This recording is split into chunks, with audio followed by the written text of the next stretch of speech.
જુઓ ત્યાં પાણી જ પાણી દેખાઈ રહ્યું છે તો કેટલાક કોઝવે ધોવાઈ ગયા જેના કારણે લોકોને પારાવાર મુશ્કેલીનો સામનો કરવો પડ્યો।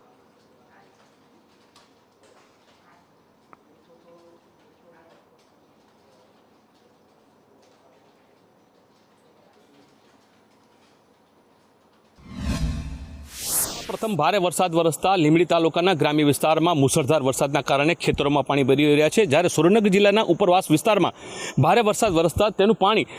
જાંબુ ભથાણની સીમાડામાં ફરી વળ્યું છે અને હાલ જાંબુ ભથાણ તરફ જવાનો રસ્તો બંધ થઈ ગયો છે। આપણી સાથે છે ભથાણના સરપંચ કે જેઓ શું કહેવા માંગે, જાંબુના સરપંચ કે જેઓ શું કહેવા માંગે છે, શું કહેશો તમે, શું પરિસ્થિતિ છે? અમારે હાલ ઉપર ધોળી ધજા ડેમ અને નાયકા ડેમ આવેલ છે,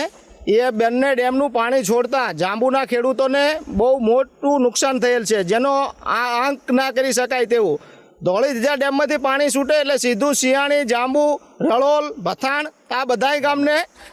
નુકસાન કરે છે, રામરાજપર વગેરે ગામને 10 થી 12 ગામને નુકસાન કરે છે અને બધી નદીના પાળા નષ્ટ થઈ ગયેલ છે। માટીકામ પૂરું, ડાળા એક પણ પાળો રહેલ નથી। બીજું કે રસ્તો બંધ થઈ ગયો છે જાંબુ રામરાજપર વચ્ચે, અને કોઈ દવાખાને જવું હોય કે કોઈ જગ્યાએ પશુતીનો દુખાવો ઉપડે તો દવાખાને પણ જાય એવી પોઝિશન નથી, અને જમીનને તથા પાક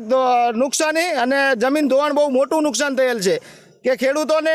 માંગ છે કે પાક ધોવાણ જમીન નુકસાનનું વળતર ચૂકવે સરકાર। આપ જોઈ રહ્યા છો કે તે ક્રોઝવેમાં ફૂલ પણ તળાવ, ડેમ બધા ઓવરફ્લો થયા છે અને એના કારણે જીબીના પ્રશ્નો હોય, ક્યાંક દિવાલ તૂટી હોય, એવા નાના મોટા પ્રશ્નો માટે પણ તંત્ર દ્વારા અમારા જિલ્લાના બધા કલેક્ટરશ્રીની સૂચનાઓ, ડીડીઓ સાહેબ, તંત્ર એટલે કે જીબી અને મામલતદારશ્રી અને ટીડીઓ, અત્યારે આખી ટીમ અમારા બધા જ અધિકારીઓ, પીએસઆઈ હોય, ટીડીઓ છે, મામલતદાર સાહેબ છે, હાજર છે, બધા જ હાજર છે, અમારા તલાટીઓ હાજર છે અને મને ખુશી એ વાતની છે કે તંત્રએ પણ ડિટેલ લઈને જેટલું કરી શકાય એટલું કામ આપણા બધાય લોકોની ચિંતા કરી છે। સંદેશ ન્યૂઝ, અશ્વિન સિરાણા, ચૂડા।